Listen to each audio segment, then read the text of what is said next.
28장 10절에서 15절 말씀 찾으신 줄 알고 제가 읽겠습니다.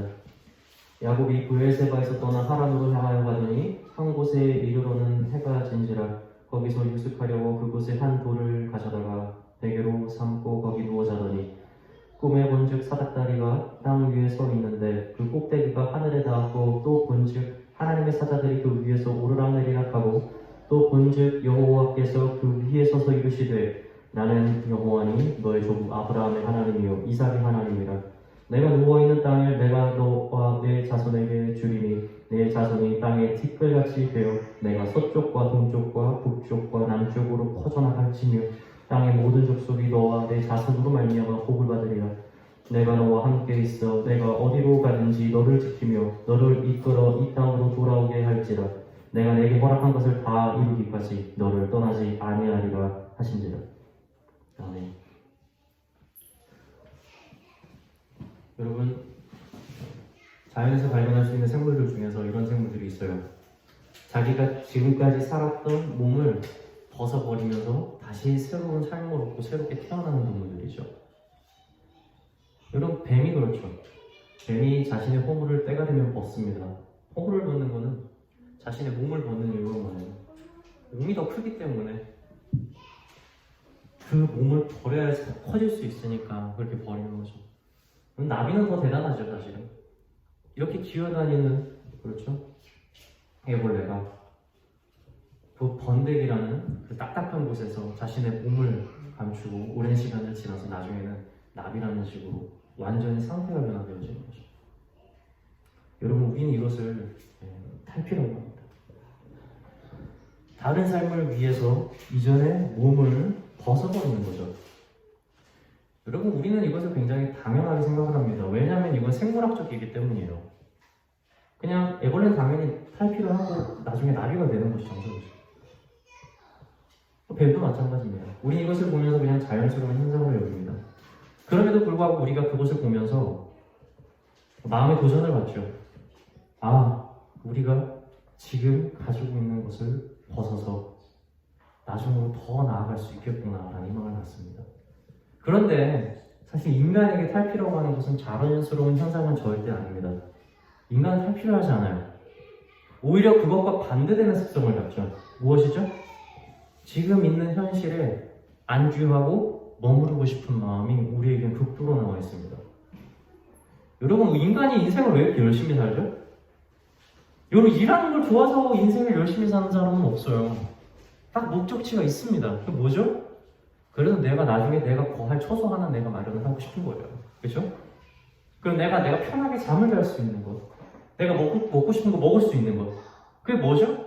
마음의 금식 목적을 내려놓고 내가 안전하게 거할 수 있는 곳을 찾아가려는 습성이 있는 겁니다. 내가 그래도 늙어서 편하게 살아야지 라는 생각을 하면서 열심히 일하지 않나요? 저는 좀 그런 것 같아요. 나중에 언젠간 모든 곳에서 은퇴를 하고 그냥 쉴 수 있었으면 좋겠다는 생각을 전 종종 합니다. 쉬고 싶어요. 여러분, 인간에게 이것은 매우 지극한 겁니다. 당연한 거죠.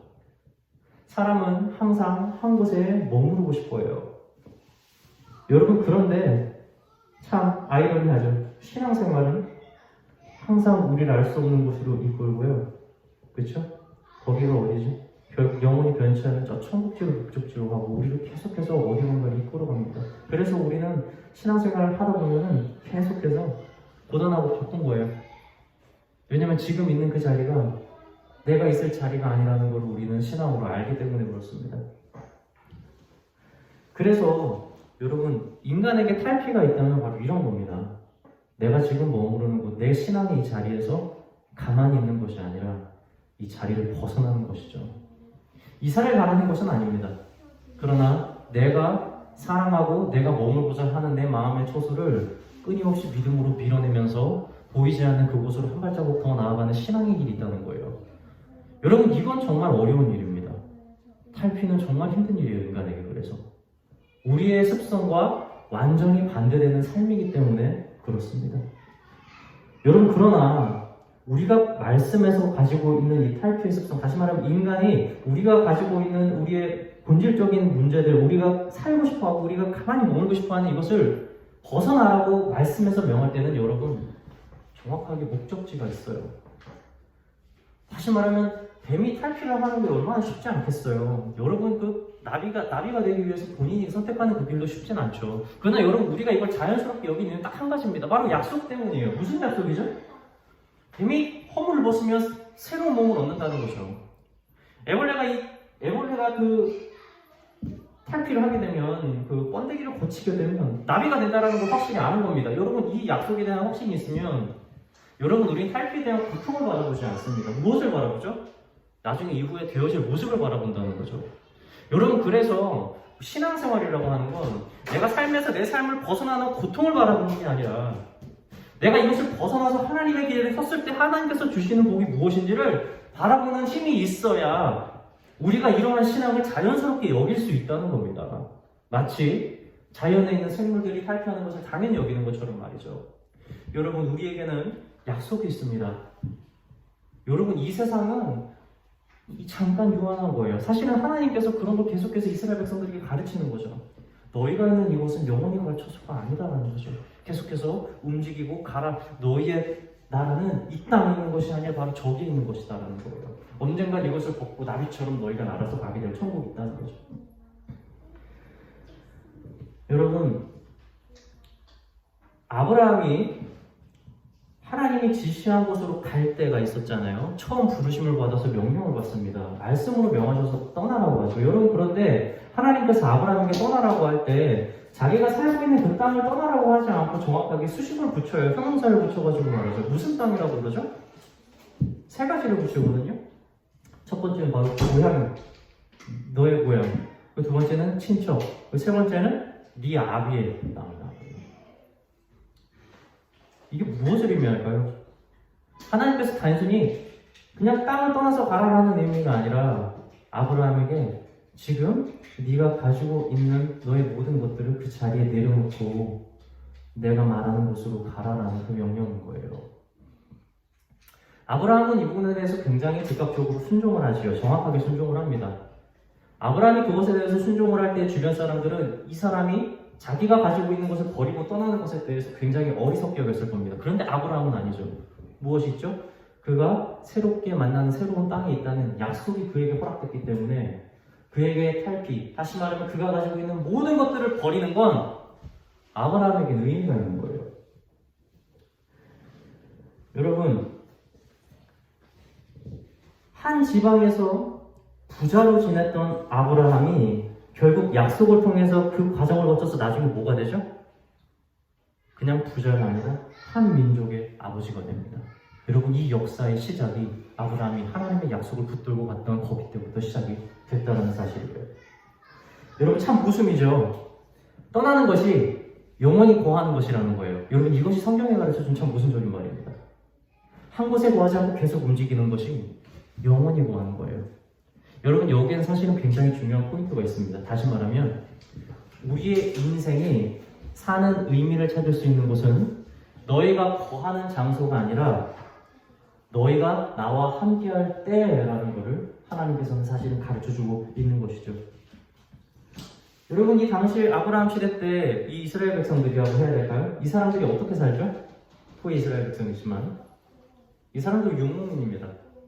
철을 따라서 계속해서 지역을 옮기면서 사는 사람들이에요. 그런데 그들과 하나님이 함께 하시죠. 여러분 또한 모세가 나중에 광야에서 이 40년이라는 생활을 보낼 때 그들의 삶을 봐도 알 수 있습니다. 그들이 어떻게 살았나. 여러분 그들은 계속해서 움직이면서 살죠. 그런데 여러분 그들에게 부족한 것이 있었을까요? 아니 하나도 없어요. 심지어 그들은 그 40년을 살면서 같은 옷을 입고 같은 신발을 입었는데도 신었는데도 불구하고 성경이 뭐라고 하냐면 그들이 입었던 의복과 신발이 하나도 헤어지지 않았다고 합니다. 40년 동안. 여러분 하나님은 그렇게 우리와 함께 하신다는 거예요. 여러분 제가 재밌는 말씀이 하나가 있습니다. 여러분 창세기 14장에 보면 이 넷 왕과 이 다섯 왕과의 전쟁이 나오거든요. 이 전쟁을 왜 하냐면 이 다섯 왕이 이 넷 왕 중에 한 명인 엘람 왕을 섬깁니다. 12년 동안 섬겨요. 근데 이 다섯 왕 13년째가 딱 되던 해에 이 엘람 왕을 섬기지 않기로 합니다. 그래서 다섯 왕과 이 네 왕이 전쟁을 해요. 아직도 이 세 왕은 엘라 왕의 편인 거죠.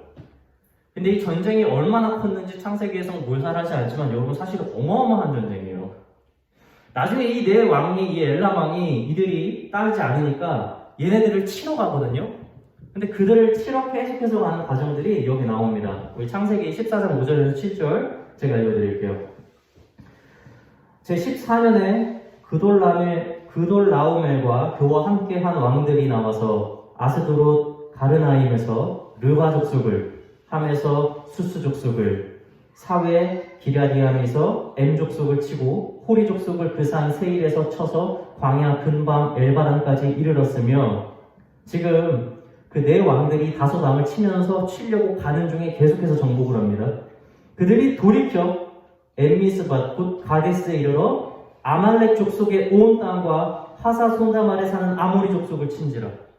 여러분, 이 네 왕의 힘이 얼마나 무서운지 지금 보여주고 있는데, 다섯 왕을 치러 가면서 계속해서 등장하는 애들을 다 진멸시키고 갑니다. 그런데 가다가 저기 돌이켜서 보니까 뭐가 있냐면 우리가 잘 아는 아말렉 족속이 있어요. 여러분, 아말렉 족속은 후에 이스라엘과 계속해서 대적해서 전쟁을 벌일 만큼 굉장히 강한 족속인 거 우리가 알잖아요. 그런데 여러분, 어떻게 멸칭멸하죠? 오다가 돌이켜서, 다시 말하면 오다가 그냥 가도 되는데 그냥 눈에 보여서 거기까지 한번 치고 간 거예요. 근데 어떻게 되죠? 아말렉이 진멸해버려요. 누구한테? 이 네 왕한테. 여러분, 이 전쟁의 크기가 얼마나 큰지 여러분 아시겠어요? 어마어마한 겁니다. 그리고 드디어 이 네 왕이 이제 섬기지 않기로 결정한 이 다섯 왕을 딱 치는데, 이 전쟁이 어디에서 이루어지냐면 시딤 골짜기에서 벌어집니다. 이 시딤 골짜기에서 벌어진 이 전쟁에서 누가 이겼을까요? 당연히 네 왕이 이기죠. 어마어마하게 세니까. 이 전쟁에서 이 다섯 왕이 다 패배합니다. 여러분, 그런데 성경에서 중요한 얘기가 나와요. 이 다섯 왕 중에 누구의 왕이냐면 바로 소돔과 고모라의 왕이 있거든요. 그런데 그 당시에 소돔과 고모라에 누가 살고 있었죠? 아브라함의 조카 롯이 살고 있었어요. 여러분, 이 네 왕이 이걸 다 합쳐서 진멸하고 이 다섯 왕까지 진멸시키고 소돔과 고모라까지 전부 다 약탈을 해서 이 네 왕이 데리고 갔는데 누굴 데리고 가요? 그 중에 아브라함의 조카 롯이 포함이 되어 있었다는 거예요. 여러분, 이 아브라함이 그 소식을 딱 듣습니다. 내 조카 롯을 얘네가 가져간 거는 어떻게 해야 될까요? 이건 내 왕이잖아요. 어떻게 전쟁을 했는지 우리가 잘 알잖아요. 그렇죠? 성경에서는 여러분, 이 왕들의 크기가 얼마나 큰지 하나도 얘기하지 않아요. 전쟁의 힘을 얘기하지 않는다고요. 여러분, 그런데 이 아브라함이 자신의 조카 롯을 찾으러 갈 때에 드디어 처음으로 이 전쟁에서 숫자가 언급이 됩니다. 몇 명이죠? 바로 318명이에요. 318명. 아브라함이 자신의 조카를 구하러 가는데 318명을 데리고 가서 몇 명을 치죠? 이 네 왕을 칩니다. 여러분, 누가 이겼을까요? 아브라함이 이겨요. 다 진멸시키고 노력했습니다. 그리고 자신의 조카 롯을 구했다고요. 여러분, 성경에서는 이게 되게 짧게 묘사가 되어 있는데 여러분, 이거 어마어마한 거예요. 어떤 전쟁을 치렀어요? 여러분, 역사가 뒤집힐 만한 큰 전쟁을 치른 왕들이에요. 그런데 그 왕들을 누가 이깁니까? 아브라함이 누굴 구하는데? 자기 조카를 구하는데 318명 데리고 가서 전쟁에서 승리하고. 여러분, 누가 한 겁니까? 하나님이 하신 거죠. 혹자는 이렇게 얘기해요. 아브라함이 정말 지능적으로 대단한 지략을 가졌구나. 밤에 전쟁을 벌였으니까, 뭘 했으니까. 그럴 수도 있죠. 뛰어난 군인이니까. 근데 여러분, 성경이 말하고자 하는 건 그건 아니에요. 이 거대한 왕들을 물리친 318명이 뭡니까? 얘네가 한 것이 아니라 바로 얘네와 함께했던 내가 벌인 전쟁이다라는 걸 말해주는 거죠. 여러분, 이 아브라함이 유목민 생활을 했을 때 여러분, 아브라함이 과연 전쟁에서 진 적이 있었겠어요? 없죠. 누가 있겠어요? 하나님이 그들과 함께한 겁니다. 여러분, 모세가 광야 생활을 할 때도 그랬어요. 여러분, 그들이 뭘 가지고 있어요? 아무것도 없습니다. 그런데 그 당시에 역사적으로 가장 대단했던 나라였던 제국이었던 누구요? 이집트를, 모든 군대를 다 몰살시킨 거예요. 수십만의 군대를. 누가 합니까? 하나님이 하시는 거예요. 여러분, 이집트는 사실은 그 일만 아니었으면 역사적으로 엄청나게 오랫동안 기록될 수 있을 만한 대제국이었어요. 그런데 그 일 하나 때문에 그 나라가 역사에서 완전히 판세가 뒤집혀서 여러분, 그 뒤로는 힘을 못 써요. 왜냐하면 군대가 다 죽어버리니까. 누가 싸웠습니까, 여러분? 하나님이 싸운 거예요. 모세가 그 연약한 자신의 국민들을 데리고 그 40년 동안 가면서 수많은 전쟁을 치르고, 여러분 가나안 땅에 들어가서도 그 많은 전쟁을 치르는데 여러분 이스라엘 백성이 지질 않습니다. 누가 전쟁해줘? 하나님께서 하는 거예요. 여러분 인생의 승리의 역사는요, 우리가 어디에 있느냐, 우리가 무엇을 가졌느냐가 아니에요. 모두가 우습게 받고 별것도 아니었던 이스라엘 백성들이 그 수많은 전쟁에서 승리했던 그 비밀이 여러분 바로 하나님과 동행함에 있다는 것을 여러분 우리는 기억해야 합니다. 여러분 재밌는 건 나중에 이 이스라엘 백성들이 자리를 잡고 나서 이스라엘 백성들이 변질되는 게 있어요. 뭔지 아십니까? 하나님한테 요구를 하죠. 뭘 요구해요? 하나님 우리에게 왕을 주십시오라는 거예요.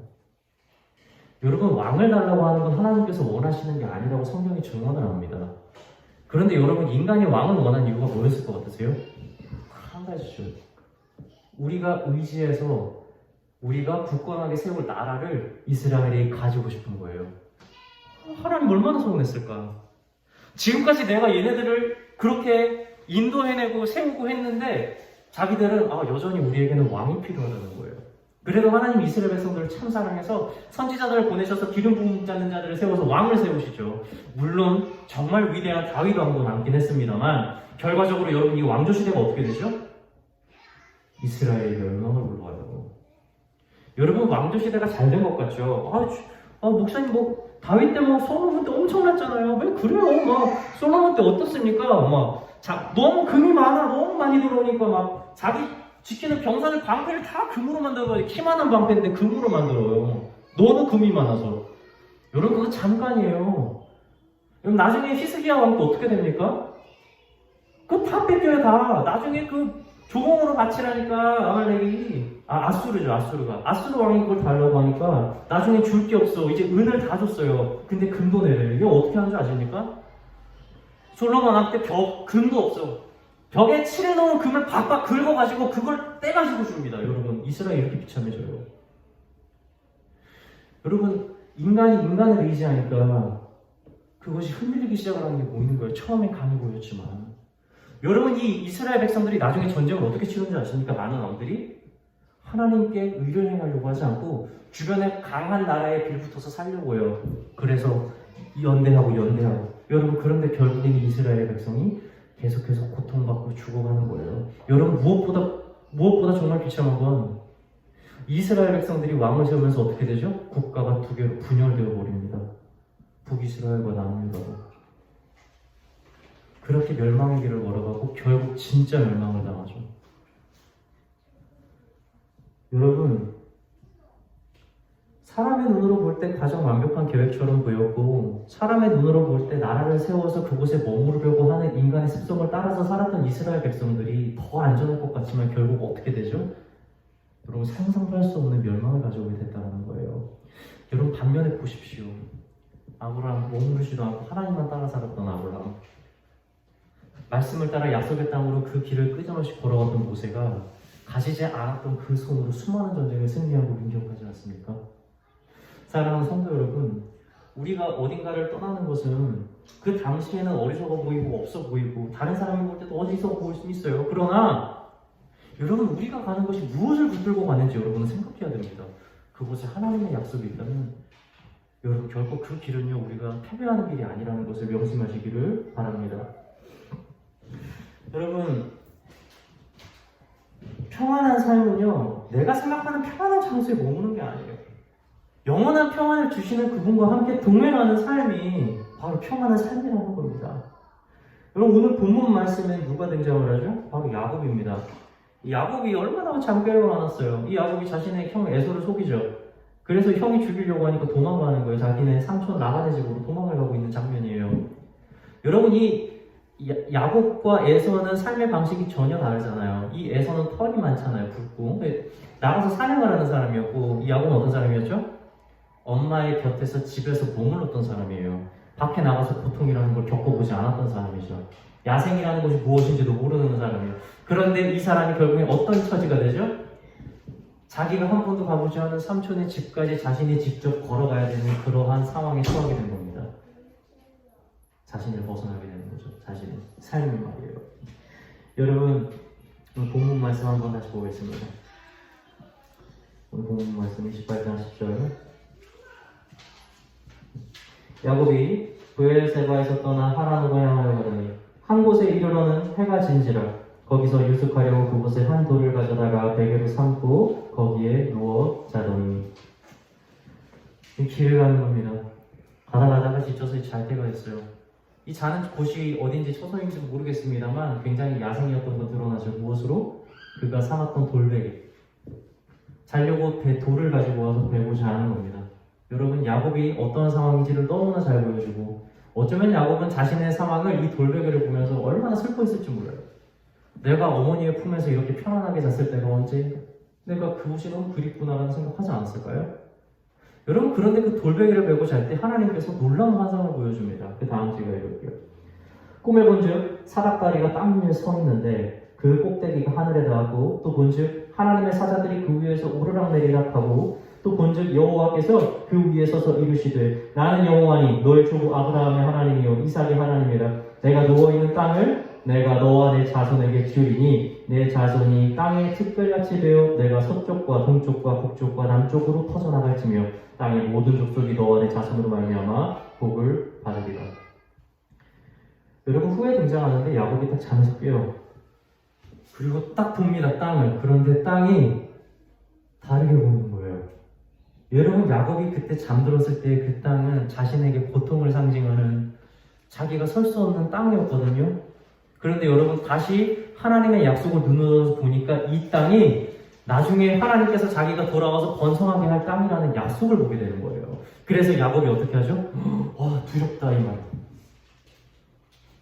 야곱이 자기가 베고 잤던 돌베개를 어떻게 하죠? 기둥으로 세워서 그곳을 제단으로 만들고 기름을 붓고 그곳을 베들이라고 해요. 무슨 뜻이죠? 하나님의 집.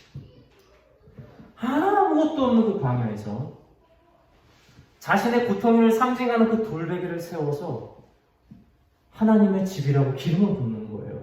이곳에는 하나님과 함께 하시는 것을 내가 몰랐구나. 여러분, 야곱이 얼마나 큰 힘을 얻었을까? 무슨 의미죠? 하나님의 약속을 보고 자기가 다시 돌아온다라는 것, 그리고 이 땅에 아무것도 없지만 결국 나중에 하나님의 집으로 서게 된다는 그 약속을 야곱이 그 자리에서 보게 된 겁니다. 여러분, 후에 사사시대가 지나고 나서 사사시대 이후에 보면 진짜 이곳에 장막이 쳐지고 이곳에서 사람들이 모여서 이렇게 종교적으로 발달하는 그런 나라가 실제로 배들이 됩니다. 그 약속을 받은 거죠. 여러분, 어디 있는지가 중요한 게 아니에요. 그곳에 누구랑 같이 있느냐가 그렇게 중요한 겁니다. 여러분, 시편 기자는 이렇게 말해요. 주의 궁정에서의 한 날이 다른 곳에서의 첫날보다 나은즉 악인의 장막에 사는 것보다 내 하나님의 성전 문지기로 있는 것이 좋사오니. 장소가 필요하지 않아요. 내가 주님 당신과 함께하는 그 자리에 영원히 거하는 것이 저에게 너무 좋습니다. 그곳은 문지기여도 상관이 없다라는 거겠죠. 여러분, 신앙생활의 삶이 이런 겁니다. 자꾸 내가 있는 곳을 바라보면서 내가 머물러서 내가 세상에서 얻고자 하는 것들을 얻는 것이 나에게 안정을 줄 것 같지만 여러분, 그것이 아니라 주님께서 함께 하시는 그곳이 바로 천국이라고. 그래서 내가 있는 곳이 비록 야곱이 자신의 삶을 이어가는 곳에서의 사막과 같고 고통을 상징하는 장소일 수도 있지만 주님, 이곳에 하나님께서 함께 계시니 내가 내 고통을 세워서 당신 앞에 기름을 붓고 당신을 예배할 수 있는 처소가 될 수 있다는 사실에 감사하는 것. 여러분, 이것이 바로 신앙생활이라는 것이죠. 여러분, 시편 기자의 고백처럼 주님과 함께 한 날의 귀중함을 고백하는 것, 우리의 삶의 기쁨이 되는 것, 이것은 신앙생활에서 매우 중요한 겁니다. 그래서 신앙생활이 적극적인 사람일수록 여러분, 굉장히 한 가지를 중요하게 생각해요. 뭐죠? 내 마음에 하나님을 믿는 믿음이 있는지 없는지를 테스트하고 점검하기를 굉장히 기뻐합니다. 그래서 이 사람들은 하나님께서 허락하시는 여러 시험 받기를 굉장히 기쁨으로 여겨요. 왜냐하면 그것을 통해서 내 믿음이 어떠한지를 볼 수 있거든요. 여러분, 예수님의 제자들이, 사도들이 나중에 예수님 전하다가 붙잡혀서 그렇게 수많은 매를 맞아 아파 죽을 것 같겠죠. 그런데 이 제자들이 떠나면서 어떻게 하죠? 기쁨을 가지고 떠나죠. 성경에서 왜 기쁨을 가졌다고 그럽니까? 그들이 내가 예수님을 믿는 것에 합당한 자로 여김을 받았다라는 것에 대해서 기쁨으로 여겼다는 거예요. 여러분, 맞아서 기쁜 사람이 어디 있습니까? 미쳤습니까? 얼마 조금 아팠을 거예요. 고통스럽고. 그럼에도 불구하고 이것을 모두 이겨낼 수 있는 기쁨이 어디서 나왔죠? 야, 이렇게 내가 고통받고, 이렇게 내가 힘들고, 이렇게 내가 어렵게 사는데 세상 내 안에 요즘 믿음이 남아있구나. 내가 진짜 주님을 믿는 거구나. 이 믿음을 보고 그들의 기쁨이 충만했다는 겁니다. 이 믿음을 발견한 제자들이, 이 믿음을 받아낸 사도들이 계속해서 하나님의 위해서 헌신하면서 살았다는 거예요. 그 기쁨을 멈추지 않고 말이에요. 여러분, 우리가 지금 코로나가 막 많잖아요. 사람들이 이 검사를 받잖아요. 그렇죠? 마음이 어떨 것 같으세요? 얼마나 두려울까 저는 생각해요. 전 가끔씩 한 2달 동안 조금 재채기 나오고 그러잖아요. 그러면 되게 겁나요. 되게 막 조금 막 목이 아프거나 간지럽거나 그러면 혹시 뭐 돌아다니는 것도 아닌데 나 코로나 걸린 거 아닌가? 상상을 해봅니다. 내가 만약에 검사를 받으면 느낌이 어떨까? 몇 번 생각해봤는지 몰라요. 만약에 이거 검사를 받으면 한 하루가 이틀 뒤에 나오잖아요. 얼마나 마음으로 간절히 바라면서 기도할까? 음성이기를. 엄청 기도할 것 같아요. 여러분, 근데 믿음의 삶도 그래요. 하나님께서 여러분 고난이라는 테스트지를 여러분에게 갖다 댔을 때 여러분은 정말 간절히 바라야 돼요. 뭘 바라야 되는 줄 아십니까? 그 고난이라는 테스트지에 믿음이라는 양성이 튀어나오도록 정말 마음에 간절히 바라는 마음이 있어야 되는 거예요. 주님께서 나를 시험하시고 주님께서 나의 삶을 이렇게 이끌어 가실 때에 과연 나에게 드러나는 믿음은 있는가?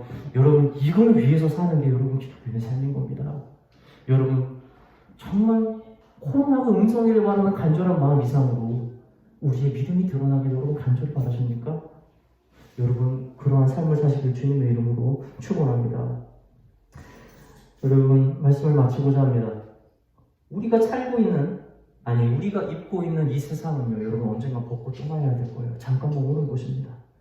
그러나 우리의 마음이, 우리의 기쁨이 이 세상에 머물러 있다면 믿음의 삶은요, 오히려 우리에게 짐을 지우고요, 정말 견디기 힘든 고통을 안겨줄 것입니다. 왜 그러죠?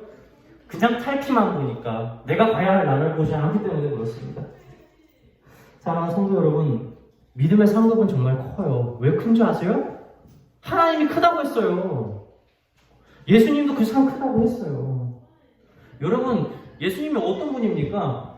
이 세상에 있는 모든 부귀와 영광을 다 줘도 그것을 코딱지만큼도 여기지 않았어요. 티끌만큼도 안 여겼어요. 중요하게 이 세상의 모든 영광을 가볍게 여기신 그 예수님이 저 천국의 상급이 크고 좋다고 했으니까 그게 얼마나 좋겠어요.